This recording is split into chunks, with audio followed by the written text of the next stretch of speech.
กิณกะแห่งธรรมะสเประณทางสถานีวิทยุแห่งนี้ในวันเวลาเดียวกันนี้ตัวเจ้าวัดหนองตองหางดงจังหวัดเชียงใหม่นำเอาสารธรรมที่มันเป็นเหตุการณ์ปัจจุบันก็ดี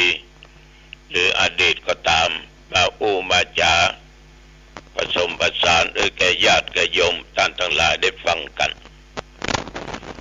ขอขอบใจต่อทุกท่านทุกคนเด้อที่ให้กำลังอกกำลังใจกันติดตามฟังรายการนี้มาเป็นจำนวนมากก่อนที่จะได้ฟังธรรมะเอามาไหว้พระสวดมนต์เพื่อเป็นการถวายพระพรชัยมงคลแด่สมเด็จพระเจ้าลูกเธอเจ้าฟ้าพัชรกิติยาภาขอพระองค์ท่านนั้นได้ทรงหายจากอาการพระประชวรการเจ็บจานไข้คือมีพระสุขภาพพละไมอันแข็งแรงดุจดั้งเดิมขอพระองค์พาท่านมีพระชนมายุยิ่งยืนนานได้120 พระพรรษายิ่งขึ้นไปต่อไปตั้งใจไหว้พระเนออะระหังสัมมาสัมพุทโธภควาพระผู้มีพระภาคเจ้าเป็นพระอรหันต์ดับเพลิงกิเลสเพลิงทุกข์สิ้นเชิงตรัสรู้ชอบได้โดยพระองค์เองพุทธังภวันตังอภิวาเทมิข้าพเจ้าอภิวาทพระผู้มีพระภาคเจ้าผู้รู้ผู้ตื่นผู้เบิกบานกราบพระพุทธสวากขาโตภควตาธัมโมพระธรรมเป็นธรรมที่พระผู้มีพระภาคเจ้าตรัสไว้ดีแล้วธัมมังนัมสสามิข้าพเจ้านมัสการพระธรรมกราบพระธรรมสุปฏิปันโนภควโตสาวกสังโฆพระสงฆ์สาวกของพระผู้มีพระภาคเจ้าปฏิบัติดีแล้วสังฆังนัมมามิข้าพเจ้านอบน้อมพระสงฆ์กราบพระสงฆ์นะโมตัสสะภะคะวะโตขอนอบน้อมแด่พระผู้มีพระภาคเจ้าพระองค์นั้นอะระหะโตซึ่งเป็นผู้ไกลจากกิเลสสัมมาสัมพุทธัสสะตรัสรู้ชอบได้โดยพระองค์เองนะโมตัสสะภะคะวะโตขอนอบน้อมแด่พระผู้มีพระภาคเจ้าพระองค์นั้นอะระหะโตซึ่งเป็นผู้ไกลจากกิเลสสัมมาสัมพุทธัสสะตรัสรู้ชอบได้โดยพระองค์เองนะโมตัสสะภะคะวะโตขอนอบน้อมแด่พระผู้มีพระภาคเจ้าพระองค์นั้นอะระหะโตซึ่งเป็นผู้ไกลจากกิเลสสัมมาสัมพุทธัสสะตรัสรู้ชอบได้โดยพระองค์เองพุทธังสรณังคัจฉามิธัมมังสรณังคัจฉามิสังฆังสรณังคัจฉามิตุติยัมปิพุทธังสรณังคัจฉามิตุติยัมปิธัมมังสรณังคัจฉามิตุติยัมปิสังฆังสรณังคัจฉามิตติยัมปิพุทธังสรณังคัจฉ ชามิตติยัมปิธัมมังสรณังคัจฉามิตติยัมปิสังฆังสรณังคัจฉามิยะโตอังภคินิอริยญาชาติยาชาโตนาปิชานามิสัญจิจาปานังชีวิตาโปโรเปตาเตนะสัจเจนะโสติเตโหตุโสติกัปปัสสะโพชังโคสติสังฆาโตธัมมานังวิจโยตถาวิริยัมปิติปัสสติโพชังคาจัตถาปะเรสัมมาทุเปกะโพชังคาสัตเตเตสัพพทัสสินามุนินาสัมมาทัคคตาภาวิตาภาหุริกตาสังวัตตันติอภิญญายานิพพานายะจะโพธิยาเอเตนะสัจจวัชเชนะโสติเตโหตุสัพพทาเอกัสสมิงสัมมะเยนะโทโมคัลลานัญจกัสสปังกิลาเนตุกิเตติสวาโพชังเกสัตตะเทสัญเยเตจะตังอภินันดิตวาโรกามุตกิงสุตังคะเนเอเตนะสัจจวัชเชนะโสติเตโหตุสัพพทาเอกทาธัมมราชาปิเกรัญเยนะปิปิริโต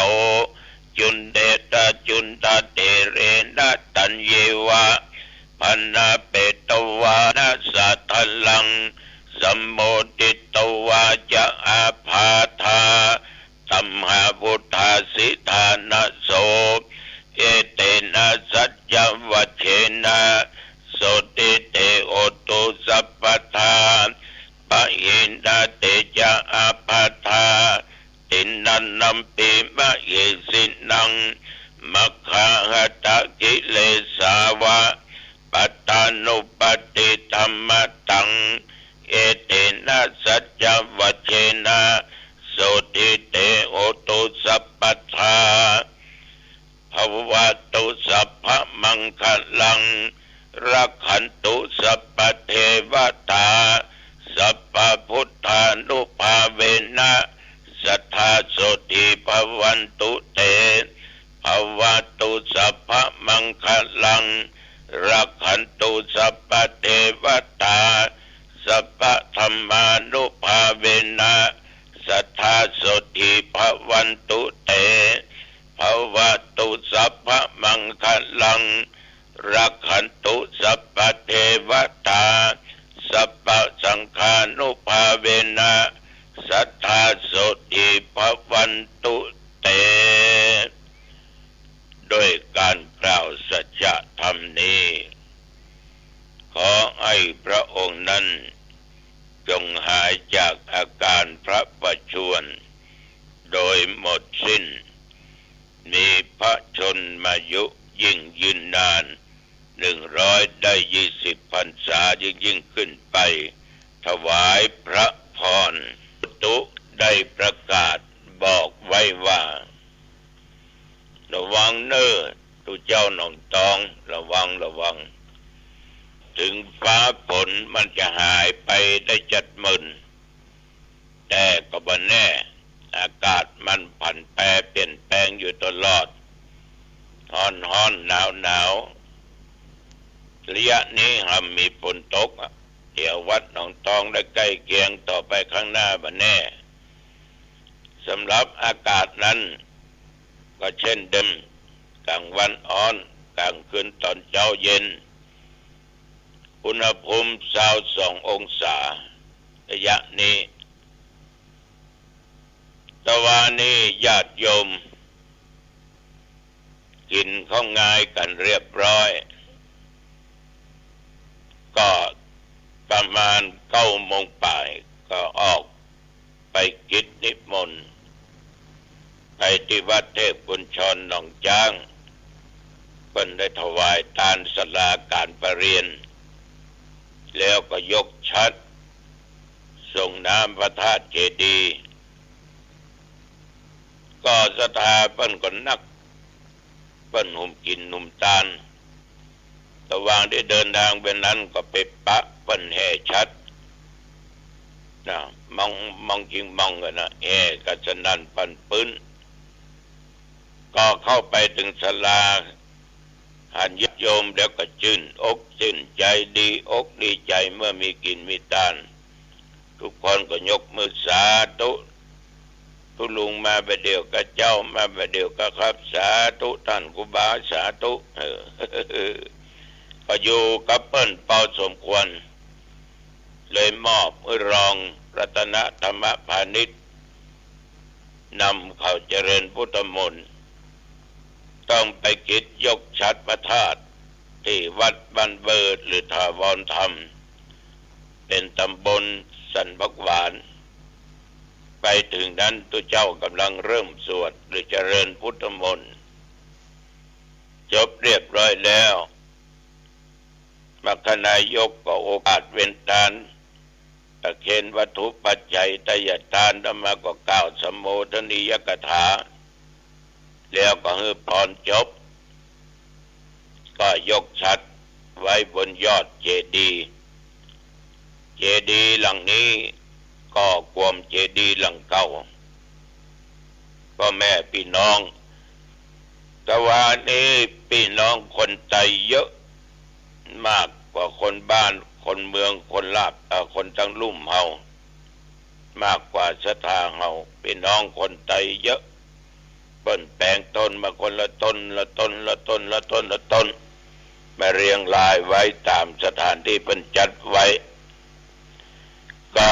ยกชัดกันเรียบร้อยมีการมีการฟ้อนลำโปรยดอกไม้แล้วก็โปรยเงินนอกนั้นเสร็จแล้วก็มานั่งฉันเพลแล้วก็รีบกลับมาสุวัดสุวาตั้งแต่กินก็ตอนไปก็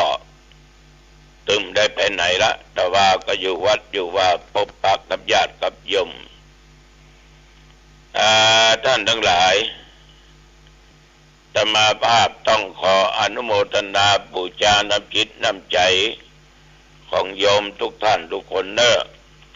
ที่ช่วยกันซื้อเครื่องมือการแพทย์เครื่องช่วยหายใจเป็นต้นว่าแม่อำพรที่อินบ้านบ่อสร้างสังกำแพง200 กล่องบุญโยมติ๋มเจริญพรคุณวิเชียรบุญวีหนองหอย2,000 กล่องบุญค่าน้ำกาไฟอีก300 กล่องบุญแม่จันนีมณีจันแม่นงเยาแม่ดาราจักแก้วแม่เยาวลักษณ์เดือนสุภาตานมหาพ่อผมแม่โบทภาจักแก้ว640 กล่องบุญคุณยุทธนาคุณนารีนาถเดือนสุภา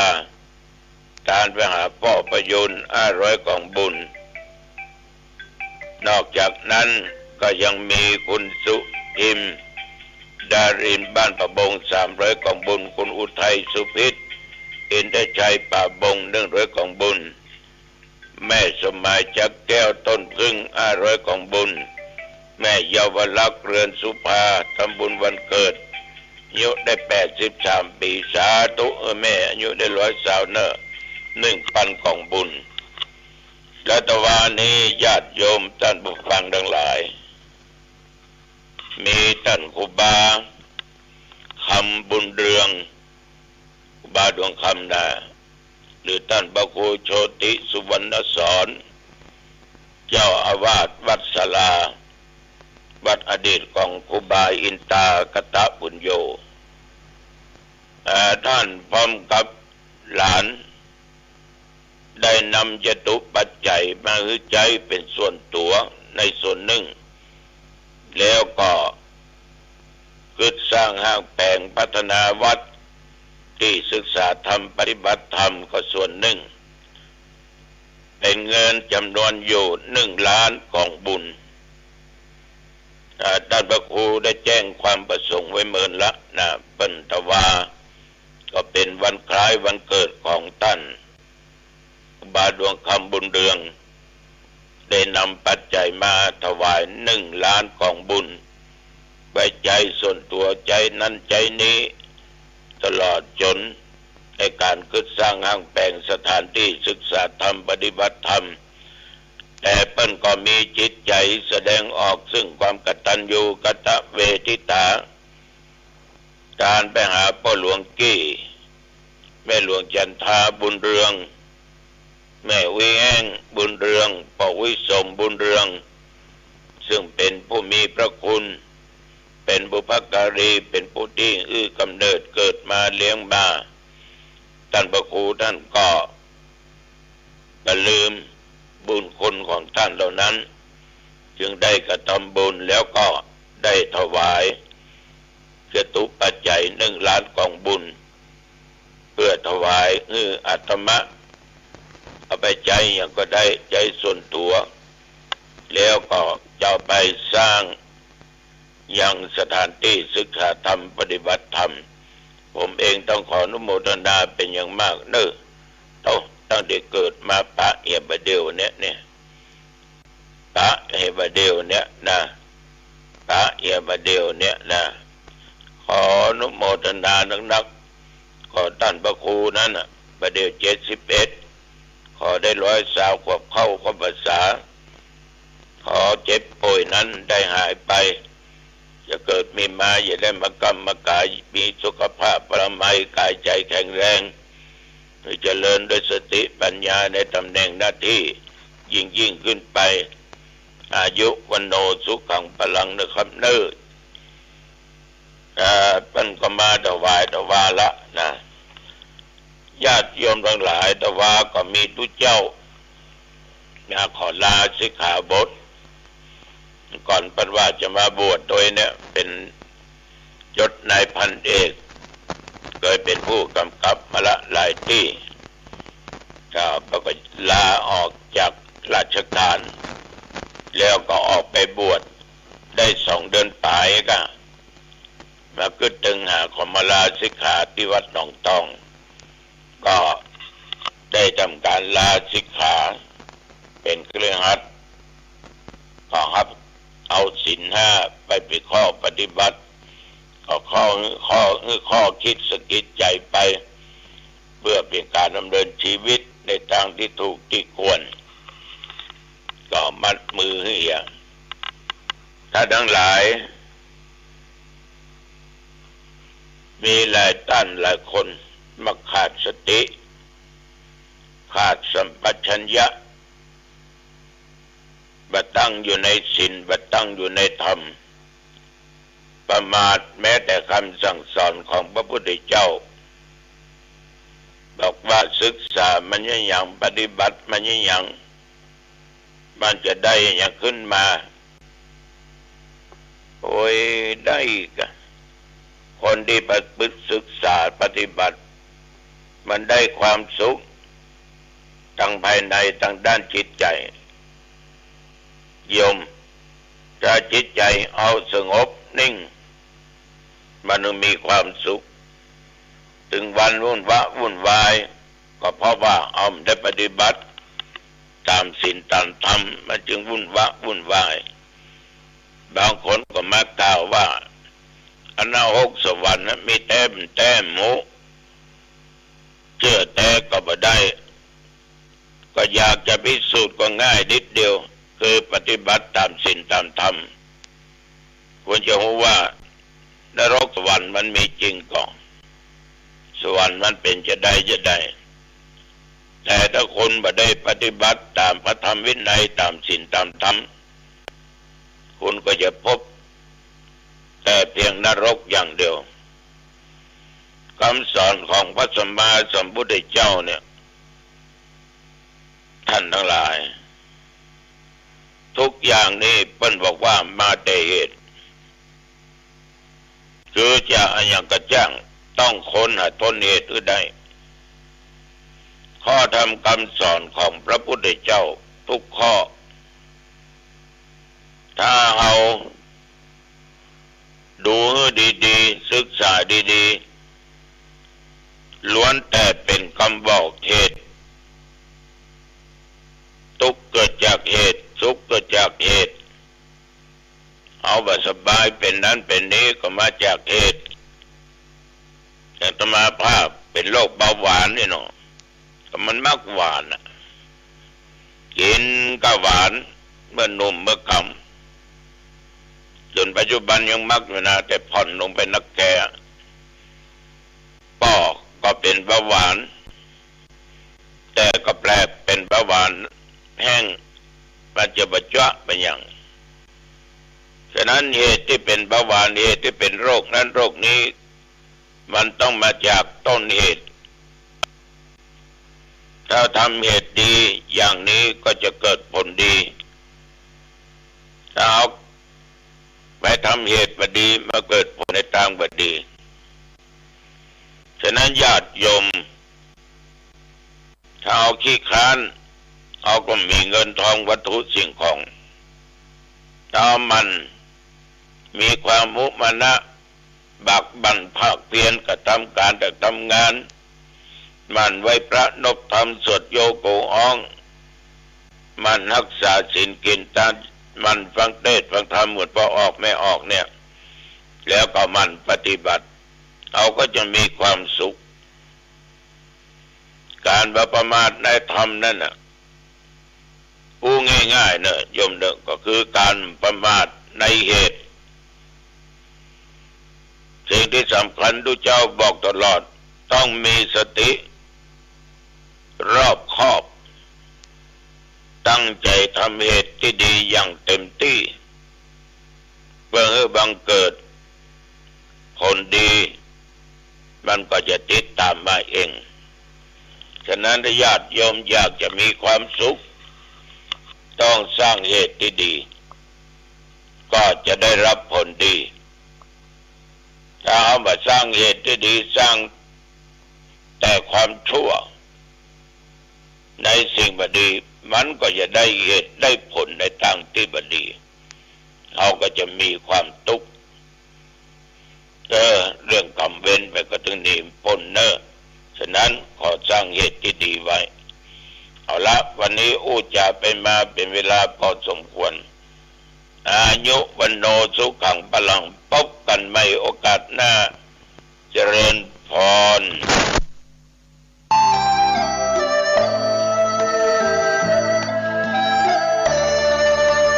ข่าวสารเพื่อการประชาสัมพันธ์ขอเชิญผู้ใจบุญร่วมทำบุญทอดผ้าป่าสามัคคีประจำปีพุทธศักราช 2567 พิธีพุทธาภิเษกอบรมสมโภชฉลองครบรอบวัดดอนตัน 286 ปี ถวายเสนาสนะศาลาบำเพ็ญบุญศรัทธาอุปถัมภ์ห้องน้ำกำแพงวัดหอเสื้อวัดดอนตันปอยเถาะและทำบุญอายุวัฒนมงคลทอดถวายณวัดดอนตันตำบลเหมืองแก้วอำเภอแม่ริมจังหวัดเชียงใหม่ตรงกับวันเสาร์ที่ 6 เมษายน พุทธศักราช 2567 พิธีบวงสรวงใหญ่มหามงคลในวันอาทิตย์ที่ 7 เมษายน พุทธศักราช 2567 พิธีพุทธาภิเษกถวายเสนาสนะและวันมหาสิทธิโชคก็ขอเชิญชวนผู้ใจบุญใจกุศลร่วมงานทำบุญทอดผ้าป่าสามัคคีของวัดดอนตันตำบลเหมืองแก้วอำเภอแม่ริมจังหวัดเชียงใหม่ 6 และ 7 เมษายน พุทธศักราช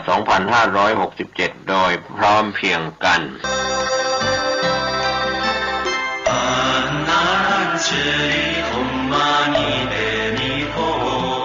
ทุกอริยบทภายใน1 นาทีเห็นไหม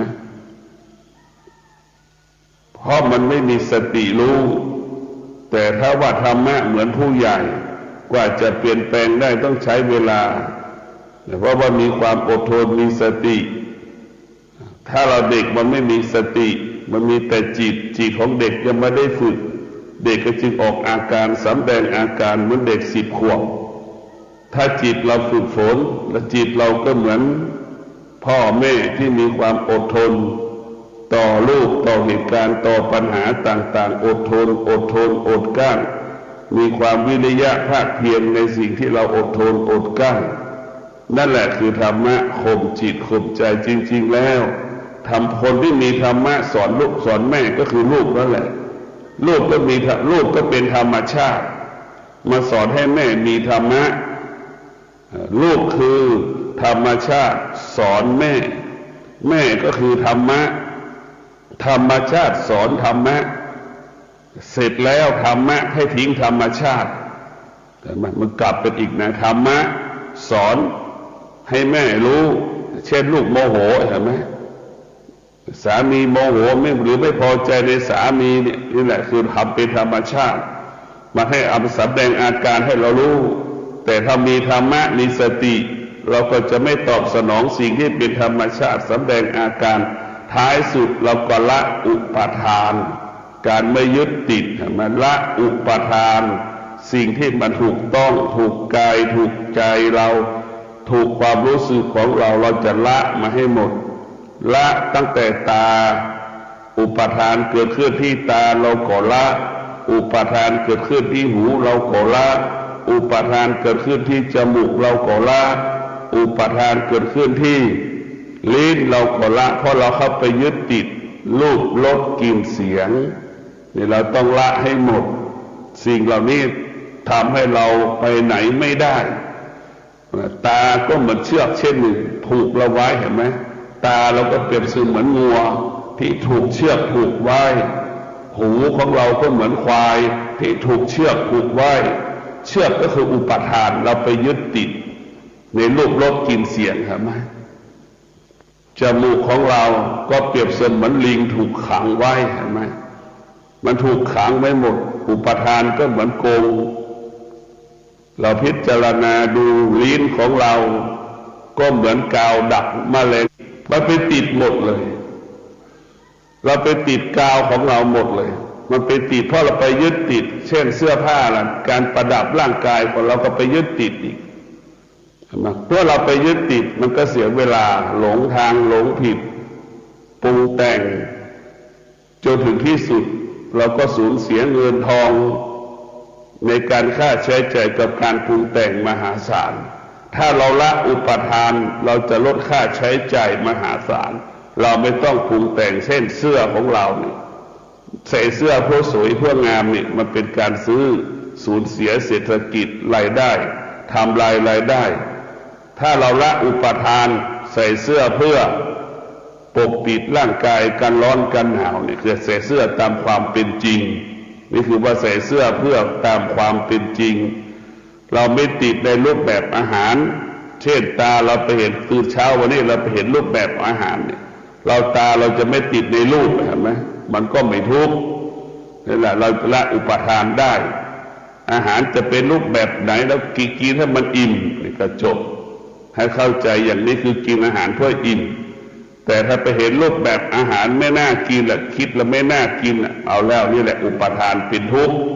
เกิดอาการเกิดอารมณ์สำแดงอาการออกมาละอย่างนั้นอย่างนี้อย่างนี้อย่างนั้นอันนี้แหละคืออุปทานแล้วก็ไปยึดติดจมูกสัมผัสกับกลิ่นอาหารก็เกิดอาการชอบใจในอาหารอีกเอาอีกแหละมันไปยึดติดเราว่าเป็นอุปทานแล้วเข้าไปยึดติดในกลิ่นไปยึดติดในกลิ่นไม่พอใจพอใจในกลิ่นเป็นอุปทานทั้งหมดชีวิตเราอยู่ตรงนี้มันทุกข์เพราะตรงนี้แหละ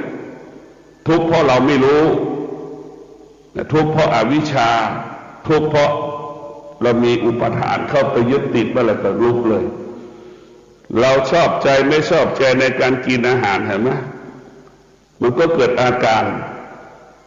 มันขัดแย้งจมูกชอบกินอาหารลิ้นมันปฏิเสธรสชาติอาหารเห็นไหมนี่แหละคือความขัดแย้งเกิดขึ้นในตัวมันเองทั้งกายทั้งจิตเราต้องให้มันเป็นเอกภาพรวมกันเป็นหนึ่งให้มันรวมกันเป็นหนึ่งเหมือนปูนหินทรายน้ำรวมกันเป็นเสาหนึ่งต้นให้มันมั่นคงอย่างนั้น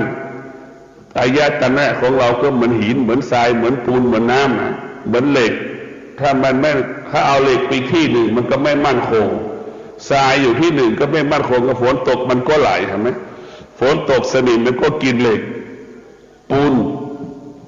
พอฝนตกมันก็ละลายเห็นไหมถ้าปูนหินดินทรายรวมกันแล้วเป็นเสาหนึ่งแท่ง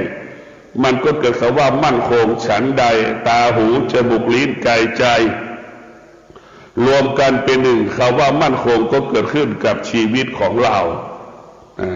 พอให้เราเข้าใจว่าตาของเราเหมือนทรายหูของเราก็เหมือนปูนเนี่ยเหมือนทรายที่ปูนที่เรามาทำบ้านมันเกิดความว่ามั่นคงการฝึกจิตให้จิตเรานั้นให้จิตเรามั่นคงให้จิตเราไม่หวั่นไหวให้อยู่เหนือสิ่งที่เป็นธรรมชาติทุกวันนี้จิตเราตกอยู่ใต้ธรรมชาติคืออารมณ์ของตนเองตกอยู่ใต้อารมณ์ของตนเองตกอยู่ใต้อารมณ์ของบุคคลอื่นๆเราตกอยู่ใต้อำนาจเพราะเราขาดสติเมื่อเราขาดสติเราก็จะสนใจสิ่งอื่นมากกว่าชีวิตของตนถ้าเราขาดสติเราจะให้ความสำคัญสิ่งอื่นๆเหนือกว่าชีวิตของตนคนส่วนมากเป็นเช่นนี้บุคคลที่มีธรรมะบุคคลที่มีสติที่สมบูรณ์จะให้ความสำคัญกับชีวิตของเราไม่มีอะไรสำคัญกับชีวิตของเราไม่มีสิ่งที่เหนือสำคัญเหนือกว่าชีวิตของเราก็คือธรรมะก็คือสติให้เรารู้ส่วนมากเราให้คนจำนวนมากของโลกให้ความสำคัญกับธรรมชาติมีรถให้ขี่เป็นธรรมชาติมีเสื้อผ้าสวยงามเป็นธรรมชาติมันเป็นธรรมชาติทั้งสิ้นเราก็ตกอยู่ใต้อำนาจธรรมชาติธรรมชาติก็คือกาวดักหนูกาวดักแมลงวันพวกคนก็ไปติดตรงนั้นหมดคนถึงจะไปไม่ถึงพระธรรมเข้าไม่ถึงพระธรรมมันเป็นเช่นนั้นเช่นนี้เหมือนกันหมดถ้าเราเอาธรรมะมาเป็นใหญ่เรามีสติฝึกฝนจิตออกจากธรรมชาติเราจะไม่ตกอยู่ใต้อำนาจธรรมชาติเราจะต้องมีสติสัจจะวิริยะขันติเราจะหลุดพ้นจากวงจรธรรมชาติเราจะหลุดพ้นกระแสของธรรมชาติธรรมชาติเหมือนกระแสที่น้ำมันกระน้ำที่มันไหลหลั่งเห็นไหมมันเชี่ยวนั่นแหละเราก็เหมือนปลาที่มันจะว่ายให้ผ่านให้ได้น้ำเชี่ยวนั่นแหละก็จะต้องเป็นอย่างนั้นว่ายทวนกระแสน้ำเราจะต้องทวนกระแสอารมณ์ความโลภลดกลิ่นเสียงของเราให้หมดให้สิ้นเราจะต้องทวนกระแสถ้าเราไม่มีขาดสติสัจจะวิริยะขันติเราก็จะไม่ประสบความสำเร็จเหมือนน้ำที่มันไหลเชี่ยวนั่นแหละปลาแต่ละตัวจะต้องกระโดดข้ามให้ได้แต่ปลาเหล่านั้นก็ต้องมีธรรมะก็คืออดทนปลาเหล่านั้นก็มีวิริยะภาคเพียรธรรมะจึงไม่ใช่เรื่องของมนุษย์มันเป็นเรื่องของสัตว์พุทธเจ้าจึงเสศัพท์คำว่าสัตว์โลกย่อมเป็นไปตามกรรมทุกคนมีกรรมเป็นของตนเองธรรมะคือสัตว์ทั้งหลายต้องมีธรรมะอยู่ไม่ใช่ว่าวัวควายไม่มีวัวควายก็มีธรรมะแต่วัวควายมีธรรมะก็คือความอดทนความภาคเพียรในการเลี้ยงชีวิตมันเช่นเดียวกับเราก็มีความอดทนธรรมะอยู่ในร่างกายของควายหมดธรรมะอยู่ในร่างกายของคนเมื่อคนมีธรรมะควายมันก็ต้องมีธรรมะอย่างเช่นเดียวกันก็คืออดทนเพราะควายอดทนควายก็จึงกินอิ่มแต่คนตรงกันข้ามคนมันโง่ยิ่งกว่าควายขาดความอดทนและไปขโมยของคนอื่นเห็นไหมทุกวันคนมันขี้เกียจขี้ค้านมันไปแย่งชิงทรัพย์สมบัติบุคคลอื่นแต่ควายมันไปแย่งชิงใครมันหากินเองแล้วนึกดูควายมันยังคงความเป็นปกติของควายแต่มนุษย์ทุกวันนี้นับวันนับเดือนผิดปกติไม่มีธรรมะขี้เกียจขี้ค้านไม่มีวิริยะภาคเพียรไปขโมยของเขาหมดนึกดูกันแล้วกันเห็นไหมเราต้องพิจารณาว่าควายกับมนุษย์เหมือนกันบางอย่างเพียงแต่ควายมันไม่สามารถแสดงอาการออกด้วยคำพูดแต่ควายนั้นมันแสดงอาการโดยการประพฤติตนปฏิบัติตนตื่นมาแล้วมันก็ไปแหละมันลูกควายเราปล่อยเสร็จมันเข้าคอกเองแต่ลูกหลานเรามันไม่เข้าใช่ไหมต้องโทรศัพท์บอกเรียกเข้าบ้านนึกดูกันแล้วกันควายมันรู้มันก็ฝึกของมันให้มันรู้อย่างนั้นแหละข้ามมันก็เข้าคอกวัวควายก็เข้าอยู่ในคอกเห็นไหม ไก่แต่ละตัวข้ามมันก็ขึ้นนอนบนต้นไม้กิ่งไม้ในเล้าแต่ไอ้ลูกเราไม่นอนไม่เข้าเห็นไหมมันต่างกันเลยไม่ยอมเข้าห้องนอนไม่ยอมเข้าบ้านมันต่างกันหมดเห็นไหมเพราะฉะนั้นวัวควายไก่ก็ยังมีสติมารู้จักตัวเองเห็นไหมมันก็ฝึกอยู่แต่ฝึกอีกรูปแบบหนึ่งมันฝึกคนละรูปแบบไอ้เราที่เกิดมาไม่ได้ฝึกมันยิ่งกว่าวัวกว่าควายเกิดมาแล้วไม่ได้ฝึกมันยิ่งกว่าไก่กว่าหมูกว่าหมาเห็นไหมมันน่ากลัวมากจิตที่ฝึกกับจิตที่ไม่ได้ฝึกย่อมแตกต่างกันจิตที่ฝึกก็เหมือนสัตว์แสนรู้จิตที่ไม่ได้ฝึกก็เหมือนสัตว์ทั่วไปเห็นไหมจิตที่ฝึกก็เหมือนหมาสุนัขดมยาบ้าดมระเบิดแต่ไม่ที่เราเห็นอยู่น่ะจิตที่ไม่ได้ฝึกเหมือนหมาจรจัดมันต่างกันเลยเนี่ยมันต่างกันมากหมาที่ได้ฝึกจะมีหมาที่ถูกฝึกคือหมาตำรวจเห็นไหมมันจะมีคุณค่าคนเลี้ยงอย่างดีนอนอย่างดีกินอย่างดีนั่นแหละคนที่ฝึกจิตก็จะมีค่าเช่นนั้นคนที่ไม่ได้ฝึกจิตเป็นคนที่ไม่มีค่ามันไม่รู้อะไรสักอย่างไม่มีค่าเหมือนหมาจรจัดมาหากินเองลำบากผอมแห้งแรงน้อยคนขับไล่อีกไปไหนคนไม่ต้อนรับคนเกรงกลัวอีกเห็นไหมการฝึกจิตมันกับคนที่ฝึกจิตกับคนที่ไม่ได้ฝึกจิตย่อมแตกต่างกันเราจะเห็นได้ว่าธรรมะของพระพุทธเจ้ามันอยู่ที่กายควายก็มีธรรมะงัวก็มีธรรมะสัตว์แต่ละตัวมีธรรมะหมดคือมีสตินกเห็นไหมบินไกลแสนไกลมันก็บินเข้ารังแต่สามีภรรยาบางคนหลงทางหลงผิดยิ่งกว่านกยิ่งกว่างัวกับควายไม่เข้าคอกอีกลูกแต่ละคนก็เป็นเช่นนั้นอีกนี่ตั้งแต่เย็นเนี่ยวันนี้ลูกบางคนยังไม่เข้าบ้านเห็นไหมสามีภรรยาบางคนยังไม่เข้าบ้านเห็นไหมแต่งัวควายมาเข้าบ้านตั้งแต่ค่ำแล้วออกไปกินอาหารมันก็เข้าบ้านแต่บางคนออกไปทำงานยังไม่ยอมเข้าบ้านนึกดูกันแล้วกันนะจิตที่มันฝึกกับจิตที่ไม่ได้ฝึกมันย่อมแตกต่างกันเพราะเราต้องเห็นได้ชัดเจนว่าควายก็มีธรรมะมันจะมีข้าวกินทุกมื้อคนก็มีธรรมะมีความอดทนจึงได้กินข้าวทุกมื้อเห็นไหมมันเหมือนกันหมดมันไม่แตกต่างควายมันก็ฝึกจิตมันให้มันนอนที่ไหนมันก็คุ้นเคยที่นั่นนั่นแหละมันฝึกจิตมันก็เหมือนบ้านของเราไปนอนบ้านเพื่อนนอนไม่สนิทมันไม่ใช่บ้านของเราเห็นไหมมันก็จิตมันเกิดปฏิกิริยาจิตที่เราฝึกย่อมเป็นจิตผู้รู้จิตที่เราฝึกย่อมเป็นจิตผู้รู้จิตผู้รู้นี้ก็จะรู้เรื่องความจริงรู้เรื่องความจริงตลอดกาลเวลาอยู่กับความจริงตลอดเวลาความจริงของพระพุทธเจ้าคือธรรมะอดทนชนะสำเร็จนะวิริยะภาคเพียรจะทำให้แก้ปัญหาต่างๆชนะอุปสรรคต่างๆได้นี่คือธรรมะจิตที่จิตจะต้องอาศัยธรรมะจิตนั้นต้องฝึกก็คืออย่างเรานั่งสมาธินี่แหละคือการฝึกจิตเราชนะตนเองการนั่งสมาธิก็คือการไม่ตอบสนองอารมณ์ความรู้สึกของตนเองการนั่งสมาธิคือการฝ่าฝืนจิตความรู้สึกของตนเอง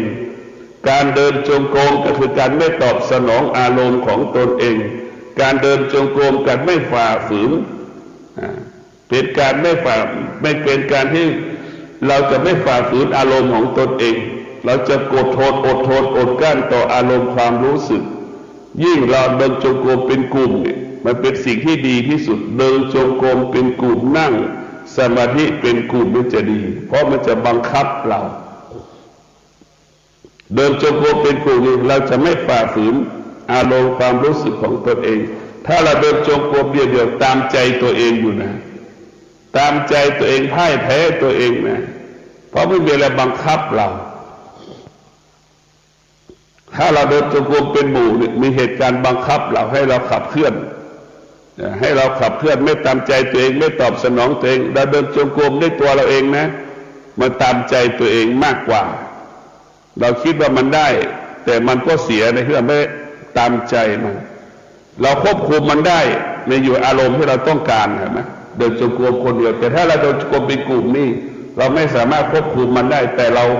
ใช้เหตุการณ์มาควบคุมไม่ตอบสนองมันพระพุทธเจ้าสอนให้เรามีสติศึกษาเรียนรู้ เรื่องความอดทนเป็นรากฐานของชีวิตจิตใจของเราพระพุทธเจ้าทุกพระองค์จะต้องบำเพ็ญเพียรความอดทนชาติหนึ่งของพระพุทธเจ้าคือได้บำเพ็ญเพียรความอดทนจึงได้บรรลุธรรมเพราะความอดทนชาติหนึ่งพระพุทธเจ้าได้บำเพ็ญเพียรวิริยะภาคเพียรในเรื่องมหาชนกจึงได้เป็นพระพุทธเจ้าชาติหนึ่งเห็นไหมนี่แหละคือความอดทนวิริยะภาคเพียรนั่นแหละพระพุทธเจ้าได้บำเพ็ญชาติหนึ่งจึงได้เป็นพระพุทธเจ้าสัจจะนี่แหละพระพุทธเจ้าบำเพ็ญชาติหนึ่งนะได้เป็นพระพุทธเจ้าจึงเรียกว่าพระเจ้า10 ชาติชาติแต่ละชาติแต่ละชาติพระพุทธเจ้าบำเพ็ญเพียรเอาหลักขันติมาชาติหนึ่งสัจจะมาชาติหนึ่งชาติสุดท้ายก็คือให้ทานพระเวสสันดรเห็นไหมให้ทานถวายหมดทุกอย่างให้กับชูชกมาขอลูกขอเมียขอทรัพย์ขอสมบัติให้ทุกอย่างนั่นแหละคือการให้ทานชาติของพระพุทธเจ้าชาติสุดท้ายพระเจ้า10 ชาติเพราะฉะนั้นพวกเราทั้งหลายมีสติที่ฝึกฝนจิตของเราเป็นสิ่งสำคัญจิตอาศัยธรรมจิตนั้นจะมีความสุขด้วยธรรมจิตนั้นจะสุขอยู่ที่กายจะไม่ให้สุขอยู่นอกกายถ้าสุขอยู่นอกกายเมื่อไหร่มันจะเกิดคำว่าความทุกข์เช่นตาไปเห็นรูปภาพหนุ่มสาวเห็นไหมเกิดความชอบใจเป็นทุกข์หาวิธีจะเข้าอย่างไรจะคุยคนนี้เข้าอย่างไรเป็นทุกข์นั่นแหละคือสุขนอกกายมันจะเป็นทุกข์ถ้าสุขในกายมันเป็นสุขที่แท้จริงเป็นสุขที่ไม่เบียดเบียนคนอื่นเป็นสุขที่เราควบคุมได้สุขธรรมสุขธรรมสุขของพระธรรมสุขอยู่ในกายสุขของพระธรรมก็คือสุขมะม่วงสุขเห็นไหมสุขของพระธรรมก็คือดังมะม่วงที่มันสุกมันจะละเอียดเราไม่ต้องไปอาศัยมีดเราไม่ต้องไปอาศัยถ้วยเอาปากของเราเนี่ยมากินมะม่วงสุกเห็นไหมถ้าสุขจากบุคคลอื่นๆสุขนอกกายก็เหมือนมะม่วงมันดิบไปอาศัยลูกไปอาศัยเมียไปอาศัยนายจ้างลูกจ้างมันเจ็บปวดไหมนั่นแหละมันต้องไปหามีดมาปอกมะม่วงเห็นไหมนั่นแหละคือเราจะต้องไปอาศัยวัตถุสิ่งของต่างๆมันทุกข์มันจะต่างกันถ้าสุขจากธรรมะคือสุขเกิดจากกายเราไม่ต้องอาศัยมีดมะม่วงสุขก็ใช้ปากนี่แหละเคี้ยวนี่แหละฟันเรานี่แหละทุกคนก็เป็นอยู่เช่นนี้เลยส่วนยกตัวอย่างง่ายๆสงบสุขกับความสุขของธรรมะใกล้เคียงกันธรรมะภาษาธรรมะเรียกว่าสงบสุขสงบสุขคือของธรรมถ้าสุขของธรรมชาติสุขของธรรมชาติเช่นศีล5 ข้อเป็นธรรมชาตินะมันเป็นธรรมชาติอยู่แล้วก็เป็นธรรมอยู่ในตัวมันเองสุขของธรรมะศีลเป็นสุขของธรรมชาติพ่อแม่สามีภรรยาลูกเป็นความสุขที่ควรยอมรับความสุขใดประกอบไปด้วยศีลทั้ง5 ข้อเป็นความสุขที่เทวดายอมรับพ่อแม่ยอมรับญาติผู้ใหญ่ยอมรับตัวเรายอมรับความสุขใดๆที่ไม่ได้เกิดจากศีลเนี่ยไม่มีใครยอมรับผีก็ไม่ยอมรับเทวดาก็ไม่ยอมรับพ่อแม่เราก็ไม่ยอมรับตัวเราก็ไม่ยอมรับทุกคนไม่มีการยอมรับเรียกว่าความสุขเกิดจากการล่วงละเมิดศีลเป็นความสุขที่ไม่ดีเป็นความสุขที่ไม่มีค่าเป็นความสุขที่ไม่มีความหมายเป็นความสุขที่ผลไม้มันเน่าครึ่งหนึ่งนะความสุขเรื่องละเมิดศีลนะความสุขเกิดจากการล่วงละเมิดศีลความสุขเหมือนมะม่วงที่มันเน่าเหมือนผลไม้ที่มันเน่าครึ่งหนึ่งเราก็อยากจะกินหอมก็หอมอร่อยก็อร่อยเป็นเช่นนั้นแหละความสุข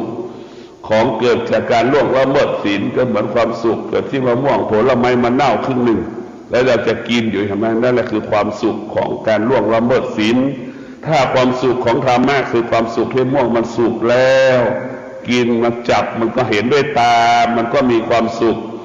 จะจับก็มีความสุขจับแบบนิ่มๆเห็นไหมมันทุกอย่างมันเกิดอาการภายในมันรวมกันเป็นหนึ่งสุขของธรรมสุขด้วยธรรมคือการฝึกจิตฝึกกายร่างกายของเราก็เหมือนต้นดอกกุหลาบนั่นแหละวิริยะภาคเพียรก็เหมือนคนปลูกดอกกุหลาบเห็นไหมจิตของเราก็เหมือนดอกกุหลาบจะต้องอาศัยให้มันงดงามเป็นเช่นนั้นธรรมะของพระพุทธเจ้านี่เป็นสิ่งที่มีค่า ถ้าเราฝึกจิตเราจะเห็นธรรมถ้าเราไม่ฝึกจิตจะเห็นแต่ธรรมชาติมันจะแตกต่างกันฝึกจิตถ้าเราอยู่เหนือธรรมชาติฝึกจิตให้เอาธรรมมาควบคุมธรรมชาติเพราะธรรมชาติสอนให้เราไปยึดติดทุกอย่างที่ชาวโลกเป็นอยู่ก็เพราะธรรมชาติเราเกิดจากธรรมชาติเห็นไหมเราจึงถ้าเราไม่มีธรรมะเราออกจากธรรมชาติไม่ได้เราก็จะติดอยู่ในธรรมชาติเหมือนปู่ย่าตายายอายุ70-80เรียกร้องลูกหาหลานเห็นไหมโตนะไม่จบไม่สิ้นเห็นไหมนั่นคือธรรมชาติถ้าลูกปู่ย่าตายายอายุ80-90ถ้ามีธรรมะจะไม่เรียกร้องลูกหลานรู้ว่าพึ่งพาตนเองอาศัยตนเองเห็นไหมนั่นแหละคือคนที่มีธรรมะจะไม่เรียกร้องลูกหลานมาก็ขอบคุณดีใจอยู่ลูกหลานไม่มาก็ไม่เสียใจไม่แสดงอาการก็รู้อยู่ว่าตนแลเป็นที่พึ่งแห่งตนแลเป็นที่พึ่งแห่งตนเห็นไหมที่แก่มีธรรมะกับแก่ไม่มีธรรมะก็แตกต่างกันแก่มีธรรมะก็จะเป็นคนที่มีสติแก่มีธรรมะจะเป็นบุคคลที่มีสติอยู่ตลอดเวลาพึ่งพาตนเองอาศัยตนเองแก่ธรรมะจะมีสติรู้แบบนี้ลูกหลานจะอยู่ไม่อยู่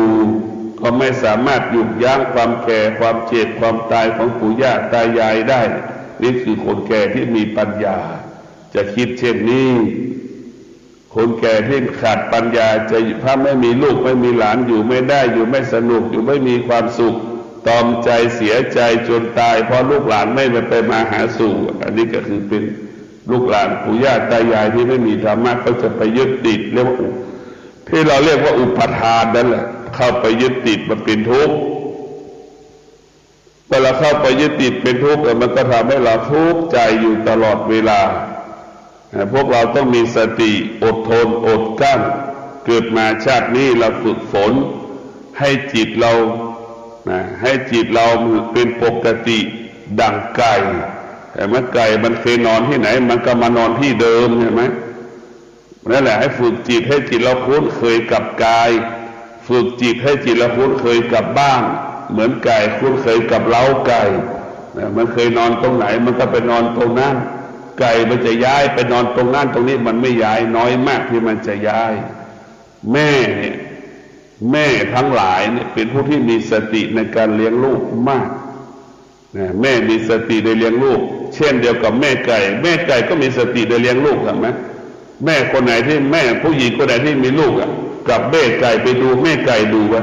ระหว่างแม่ไก่กับแม่คนอันไหนมีสติมากกว่ากันดูก็แล้วกันแม่ไก่เลี้ยงลูกไก่ในทีเดียวกับกี่ลูกกี่คนกี่ตัวแม่ไก่เราพิจารณาดูก็แล้วกันแต่เราลูกหนึ่งคนเนี่ยเลี้ยงลูกนึกดูนี่ไก่มันก็ต้องอดทนแม่ไก่อดทนต่อลูกมันมหาศาลห่วงลูกร้องเรียกหาลูกมันตลอดเวลา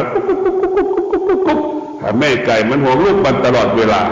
แต่แม่ยุคปัจจุบันนี้ห่วงลูกแค่บางเวลาคิดถึงลูกแค่บางเวลาคิดถึงลูกแต่ปากรักโทรศัพท์มือถือหวงโทรศัพท์มือถือมากกว่าลูกตนเองเห็นไหมแม่ยุคปัจจุบันให้ความสำคัญมือถือเหนือกว่าลูกตนเองให้ความสำคัญมือถือเหนือกว่าลูกตนเองถ้าแม่ให้ความสำคัญลูกตัวเองดังโทรศัพท์มือถือที่ถือไว้ตลอดเวลาลูกจะมีคุณภาพลูกจะประเสริฐแต่ทุกวันนี้แม่ให้ความสำคัญโทรศัพท์มือถือเหนือกว่าลูกตนเองลืมไม่ได้โทรศัพท์มือถือนะขาดไม่ได้แทบขาดไม่ได้นี่แหละคือขาดคนที่ไม่มีธรรมะคือขาดสติจะให้ความสำคัญสิ่งอื่นเหนือกว่าสิ่งอื่นนี่ทำลูกพ่อแม่ที่มีธรรมะกว่าให้ความสำคัญลูกตลอดเวลาส่วนมากรักลูกแต่ปากเท่านั้นแต่ความเป็นจริงมันไม่ใช่ชีวิตของลูกต้องเป็นเรื่องของธรรมะชีวิตของลูกเป็นเรื่องของธรรมะการศึกษาเป็นเรื่องของพ่อของครูอาจารย์การศึกษาเป็นเรื่องของครูชีวิตลูกต้องเป็นเรื่องของพ่อแม่เวลานี้พ่อแม่เอาลูกไปให้กับครูหมดเลย นึกดูกันแล้วกันครูก็เหมือนลูกจ้างเหมือนแม่เอาไปให้ลูกจ้างทั้งวันแม่เลี้ยงลูกก็เหมือนแม่เลี้ยงลูกก็มันคงไม่แตกต่างเลี้ยงหมาตัวหนึ่งเอาข้าวให้มันกินแต่วันๆแต่ไม่มีเวลาอบรมนะใช่ไหมมันไม่มีเวลาอบรมลูกไม่มีค่าเวลาลูกตายรถชนตายว่าลูกมีค่าประเมินค่าไม่ได้มันคิดอย่างนั้นแหละแต่เอาลูกนึกดูย้อนหลังเอาลูกไปให้คนใช้เอาลูกให้คนใช้ดูแลแต่เครื่องประดับเอาไปซ่อนอย่างดีเห็นไหมเอาตกข้ามกี่เครื่องประดับเห็นไหมผัวก็ยังไม่รู้ว่ามีกี่ชิ้นซื้อไปเยอะแยะเห็นไหมยังไม่ให้ใครรู้ที่ไหนบอกว่ารักลูกรักเครื่องประดับมากกว่าลูกตนเองอีกถ้าเราสนใจใส่ใจลูกตัวเองในเครื่องประดับลูกก็จะไม่ประสบปัญหาลูกจะไม่ประสบอุบัติเหตุลูกก็จะเป็นคนดีแต่เราสนใจเครื่องประดับอัญมณีไปใส่ไว้ซ่อนไว้อย่างดีมีตู้เก็บไว้อย่างดีเซฟไว้อย่างดีแต่ลูกปล่อยปละละเลยของที่มีค่าให้คนใช้ดูแลมีที่ไหนในโลกมันไม่มีอันนี้คือความผิดความขัดแย้งก็อยู่ในตัวมันเองลูกเรามีค่ายิ่งกว่าอัญมณีชั้นหนึ่งมีค่ากับทรัพย์สมบัติแต่เราให้คนใช้ไปดูแลนี่แหละคือมาขัดแย้งในความเป็นจริงเพราะฉะนั้นพวกเราสิ่งใดลูกเรามีค่าเราก็ต้องให้ดูแลลูกไว้ตัวเราเองไม่ควรให้ลูกให้กับคนใช้คนใช้ก็แค่เป็นเครื่องมือมีความสะดวกให้เราแค่บางเวลาเราต้องมีสติอยู่กับมันตลอดเวลาธรรมะของพระพุทธเจ้าสอนให้เราพึ่งพาตนเองอาศัยตนเองธรรมะพระพุทธเจ้าฝึกฝนจิตใจตนเองให้รู้จักบทบาทหน้าที่ทำอย่างไรก็ได้